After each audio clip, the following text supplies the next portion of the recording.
Greetings to you once again, brethren, in the name of our Lord and Savior Jesus Christ. We want to thank God for affording us this opportunity to learn more about His name. Today we are going to look at the ordination theology. Now, why ordination? Because previously we have been looking at order, roles in the home, in the family, in church, as a prerequisite for our families to function as God intended them to. Because once we divert from that, we have power struggles, we have situations where our marriages are not going to be intact. And once we begin to have contestations and fighting and divorces, all those things in our marriage, we also affect our families. We affect our neighbors, we affect our children, and hence we will have all these problems that are associated with this strife and fighting in our families. Hence, we should adhere and remain rooted in God's word so that our families will function as God intended them to be. That will make us reduce problems. Like the previous lesson, we looked at catastrophes that came as a result of interchanging of roles, where we looked at Sarah, where we looked in the Garden of Eden, and we looked at Eve. We then looked at the book of Job as a solution to that problem, which had caused a lot of sufferings because families did not follow God's ordained order. Now, ordination, as it were, comes from the word order. That is the root word where it comes from. So you see, it's a paramount topic for us to maintain order, both in family and especially for today in the church circles. Now, if you just Google and look at the meaning of the word ordination, you look, it is a situation where individuals are consecrated or set apart, elevated from late class to clergy, and then they are authorized to perform various religious functions and rites and ceremonies, right? It is actually investing someone with the authority of being a priest. And previously we have said God ordained the man, or Adam, to be the priest of the home. Even of the church. We are going to follow that as well. We said ordination also in some quarters. It permits those that are ordained to perform rites such as baptisms, marriages, funerals, administering of Holy Communion, and all other priestly functions. Now, so it's very important for us to look at who are supposed to do that, because this is not an invention of a human being. We are learning the Bible.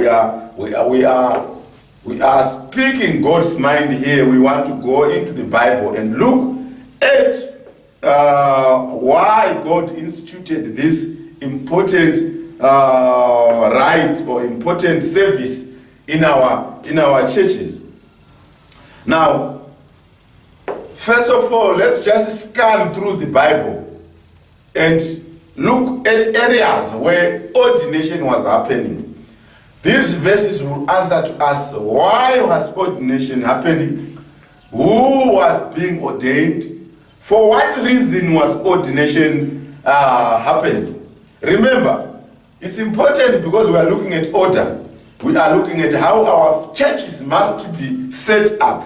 We are looking at the penetration, the invasion of rights, human rights, women's rights in the church system. We are looking at that as a cause of undermining God's ordained order and undermining God's salvific purpose for the church and for the family. Don't watch this lesson in isolation of the others. I think you must also get to know what we were discussing and others, so that everything will begin to make sense.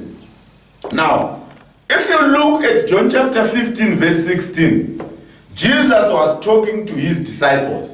And we all agreed that his disciples were males only. So he said to them, you did not choose me as disciples. I chose you. And he said, when I chose you, I ordained you. And when I ordained you, I had to send you forth to bring fruit, to preach the gospel. Therefore, now we are going to see that when God chose the 12, he just did not choose them only. He also ordained them, laid hands on them. In other words, this ordination is God-given. We see Jesus performing this act of ordination on his disciples. And he ordained the 12. I think also even the 70 who were sent, he ordained them. But what is of importance for us to note here, there's no female who was ordained. Apart from the fact that Jesus moved with females, he moved with Mary and the other Marys and all the female that was serving around Jesus. We even see Jesus meeting the woman at the well, but the Bible records that he ordained the 12, and he is saying it himself, Jesus. Also at Mark chapter 3, verse 14 and 15, you are going to look at the fact that when Jesus chose the 12, again, emphasizing the fact that it was the 12 disciples that were ordained. He said, he ordained the 12. I'm paraphrasing Mark chapter 3, verse 14, 15. If you have time, you must go through these verses. They are very, very important. And Mark continues to say, he ordained them so that they can be with him, that he should send them forth to preach. Therefore now we also seeing that in order for someone, we said, to perform certain rites, is God's order.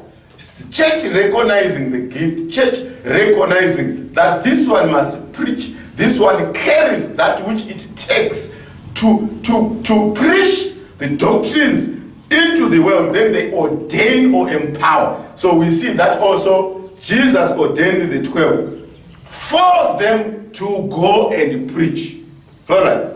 Now, it also goes on verse 16 and says, when he ordained them, it was also an act of giving them power to heal diseases and power to cast out devils. In other words, ordination, besides us seeing it as a mere human act or as an external ceremony, which is important, like baptism is an external ceremony which sets apart, which brings out. But let's not disregard the spiritual part of it. And let's not disregard the fact that it was done by Christ himself, Christ Jesus. And there is also this empowering, because once we believe in it, once we have a faith in it, as something which is being done by the Holy Spirit, or as imparting the Holy Spirit the power to go and preach. The church is giving all the power, saying, we are empowering you, God has chosen you, we have seen the gift in you, go and preach. Then empower. Let's not forget that God will follow with his Holy Spirit and also empower that person spiritually. Now, even when Christ has already gone to heaven, we begin to see also people or apostles like Paul at Acts chapter 13, verse 2 and 3. There are also certain important things that we want to look at there. Now, it says they ordained, or to use the word that was the words that were used there, they laid hands on Paul and Barnabas. In other words, ordination is an act of laying of hands on those that are set apart. So they laid hands on Paul and Barnabas. But there are very important issues that are discussed at Acts chapter 13, verse 2 and 3. They said, after fasting and prayer, they laid hands on them. In other words, an ordination ceremony is a spiritual ceremony. It's not just a human act. So it has to be done with fasting and prayers. So for God to confirm and for God to be present on that act that is happening. So when they had fasted, when they had prayed, then they laid hands on Paul and Barnabas, and they had to send them away. So far we have seen that even when you want to send someone for preaching, for an important mission, to teach doctrines, to set churches like Paul was going to do it, to be an apostle, they had to be laid hands. So the reason to go and preach. And then we also see that the Holy Spirit is present. There is the Holy Spirit's signature. There is empowerment. The empowerment of the Holy Spirit. Very, very important. We have also seen that so far on what we have read, we only see the male figures being ordained. We don't see a female here being ordained. Now, let's also continue and say we are now on Acts chapter 14 verse 23. We said Paul and Barnabas, they were ordained. Now, Acts chapter 14 verse 23, it says, when they had ordained elders in every church. In other words, also when someone is to be an elder, he has to be ordained. Ordained to preach, ordained to teach, ordained to be a bishop, ordained to be an elder, to run a church, to lead a church. He said they ordained elders in every church. Who are these ones who are ordained? It's Paul now. In other words, when Jesus ordained the apostles, he also even gave them power to ordain others. Power to ordain others. And we see Paul now, in ordained Paul, a minister now, empowered by the church to say, go forth, Paul, make disciples of all nations, set churches. Now also Paul had also to ordain other elders that he was going to see to reside or to preside over the local churches that they were building as they were going with the word of God. 14 verse 23 also said, after prayer and fasting, when they had fasted and prayed, they ordained elders in every church, and they commended them to the Lord Jesus Christ, whom they believed. Now, we also see here, we are still going, as we go with this verse, I want you to be checking in these verses. Who was ordained? Why they were ordained? It's very, very important, because now ordination has become a contestation. It's become a situation where we say anyone can be ordained, especially these days where we are looking at our female counterparts, when they say, no, we can also be ordained. In other words, if ordination is to empower elders to lead, in other words, women also need to be elders. If ordination is to empower people to perform rites of baptisms, rites of giving Holy Communion, rites of doing funerals, they also say, we also must be ordained. So ordination now is being used as a tool to address equality in church, which we said in the beginning, God had order. Remember, we said ordination is about order. God put specific roles and duties. We're not saying females are not able to do these things. They can do that. But we are saying God, in his wisdom, said, no, this is the role of females. This is the role of males. These are people who are laid on hands for specific duties. As we continue to say, we are going to see that it's very important for us to look at that. Now, let's continue with our scripture, because the word of God is the one that is our guide.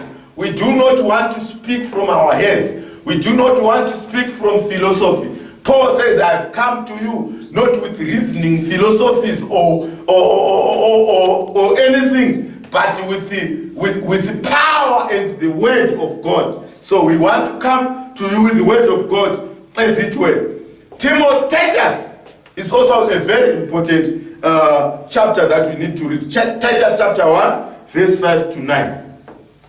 Paul then brings the word order that we are saying. He is now talking to Titus. He says, Titus, set order in all churches. All right. Set order in all churches. Set order in the things that are wanting in the church. And how do you set orders in the church? By ordaining elders in every city. All right. Now, maybe you can say, no, yes, it's written that ordained elders in Acts chapter 14, verse 23, they ordained elders in every city. Titus chapter 1, verse 5 to 9, ordained elders, Timothy. They never specified who. Maybe females can even be ordained, but Titus is giving us a more clearer picture. Then it says, from verse 6 going forward, these are the kind of elders that you ordain. Should be blameless, a husband of one wife who is able to look after his family. Then other characteristics continue now. You see, very important. So we cannot come with it and vice versa and say, let's ordain a wife of one husband. It's not written here. Some people will say, no, the Bible is silent about it. So I think we are safe if we don't speak on his behalf. But I don't think it's silent because it's written all over. They ordained elder, they ordained the 12, they ordained. It's written all over who was ordained, why they were ordained, when they were ordained. They were ordained for what purpose. And now in Titus, Timothy is giving instructions, set things in order. Order in church is very important. Ordain elders. And these are the elders that you must ordain. Husbands of one wife that are blameless. Then he goes to look at other things which are also very critical and very important. But because I'm looking at now the issue of gender in ordination, I just stressing this issue of saying husband of one wife. I think other attributes are very important. I think I've got an example where a certain pastor had a friend which he wanted to push to be an elder, and you know, now they go to nominating depending on what you do at your churches, and then they come up with this name through his influence. But the church said no, because now he has a reputation of not being faithful, his reputation of taking people's monies, they don't bring back. But simply because the pastor was in charge, wanted to push the agenda. Says, oh, can we bring minutes? Can we bring, let's show, where is it written that? No. You see, other characteristics of being an elder are very, very, very paramount and are very important. So it says now, even if that person has got other things, even if we don't prove, why don't we just do away with that name and deal with people who have got a good reputation, according to Paul, because it's very, very important. Eldership, authority at local church is what is important. Otherwise, this hierarchy up to division, up to conference, or if your church setup is up to a circuit, but what is important is what is happening at a local church, because that is the grassroots. That's where things are happening. That's where we keep membership. That's where we preach to membership. That's where we teach membership. That's where we groom disciples. Because we don't want membership only. We want disciples. That's when we make disciples. That's when evangelism is done. And that's when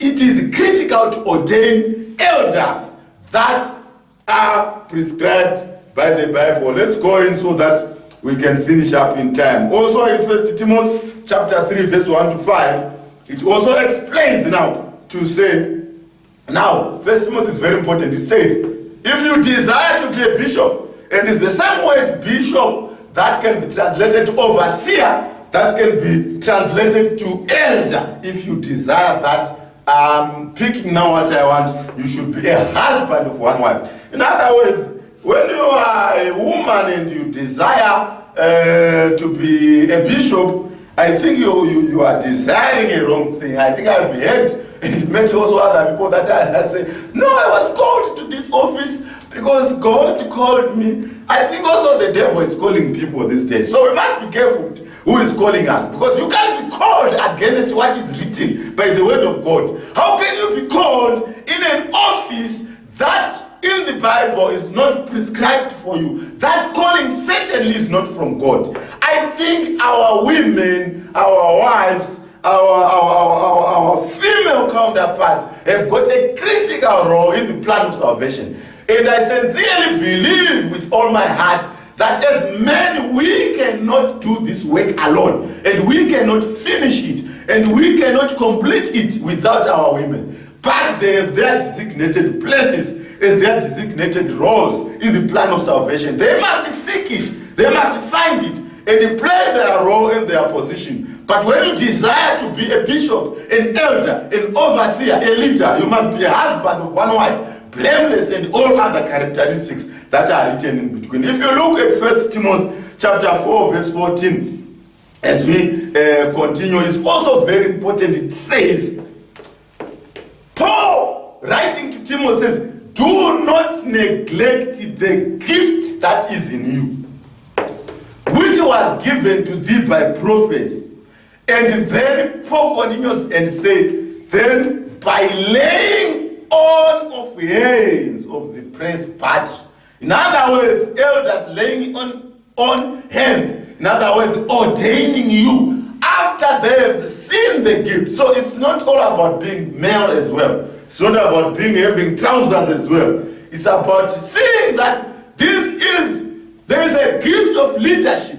There's a gift of administration. There's a gift of preaching. There's a gift of teaching. All those that are listed, the qualities, who are apt to teach, who are able to teach, who are able to lead their families, who are able. So it's being an elder is a position that is highly exalted. A position that we should seek when we know that God has called us. It goes with calling. That's why even in some of our institutions, people wait for some time. Even if you are a pastor, you've trained, you've gone to school, they wait for some time to check, to see the gift, to see that, are you just having a certificate in theology, but you are not gifted to lead, you are not gifted to teach, you are not gifted or just went to school. You see, it's very important. Paul emphasizing also that gift comes into play when we are doing ordination, laying on hands. You can see the same thing on 2 Timothy chapter 1 verse 6. It's also said this gift that is in you. And also Paul now confirms that, Timothy, I laid hands on you. I ordained you after I saw the gift in you. The gift of being a pastor. The gift of being an elder. The gift of being in church. That's why he says you must stand up, Mfanam. Stand up to teach. Stand up in season, in out. You must be able to be always prepared, in season, out of season, because people will come who do not desire the true gospel, but who will desire a gospel that will make them happy, that is needed by their itching ears. But Timothy, stand up as a man, stand up to teach, stand up to organize churches, stand up to organize leadership in churches, stand up to ordain elders and to do those things. And if you go to Acts chapter 6 verse 6, it says, set up all the apostles, pray for them, lay hands on them, and ordain all the apostles. In other words, all these offices of teaching, offices of preaching, offices of leadership, offices of laying of leadership, they were designated for males. That is what we have designed. What we have seen from the scripture. They were designed for, they were gender specific. Let's be open with it. They were gender specific. So, why women ordination? Why the fight over women ordination? Why should be women ordained? Regardless of the fact that Jesus walked with women, preached with women, Mary, the first woman to witness the resurrection of Jesus. Even Peter, the disciple, is not there. John, the beloved, is not there. Mary, the first one to witness. We see Mary even going to Jesus to pour a calabash of anointing oil. We see all those things. We see Paul moving with women, Priscilla with his husband Aquila even going to Apollos to mold Apollos in the gospel of Jesus Christ. But we never met anywhere in the New Testament church where females are ordained, or where females are set apart as elders of the church, or where females are set apart as bishops, or where females are set apart as leadership or as the head of the church. Now, don't watch this in isolation. Get other lessons we've done and discover that this does not only start in the New Testament church, from Eden up to now. Now, one day, as I'm closing, I was just fascinated by this thing which happened in one of the churches. I saw there was a retired pastor who was saying, because in this church it happened that a female had laid hands on a male for ordaining a male pastor, a female pastor who had also gone through the ranks. He was ordaining a female. And then a retired pastor said, this act of a female laying hands on the male, I haven't seen it. I'm retired, I'm now at home, but I haven't seen it. Something new. It was outrageous. And it also came even in the national televisions that this kind of male pastors who are retired are the ones that don't want to move with time. They are the ones who are still in the patriarchal system. They are the ones who sees females as not important. Why is he complaining that a female cannot lay hands on a male? I think all these powers, these retired, sometimes they still have powers to be called and attend to ceremonies and attend to marriages. He must be removed. All this must be removed from him, all his credentials, because we cannot afford people in the 21st century, in this century, who speak in this manner, where they see women as degraded, as cannot be head, as cannot be leaders. Anyway, it's just something that caught me on the eye. But really, when we want to look at the Bible, we don't really. The retired pastor was correct. This is an upside down. This is a reversal of order. This is something which is not biblical. As long as people may reason from philosophy and deceitful things, and they want to enforce their theologies on this issue, but it's an issue about equality, it's an issue about rights, which will look. So, as we go on our next lecture, we are saying, why female ordination when the Bible does not say it? This is what we are going to explore. May God bless us, follow us, be with us, comment, share, and also subscribe to Hope in the Wilderness channel as we continue to talk about the mysteries of salvation. May God bless us as we continue this series. Amen.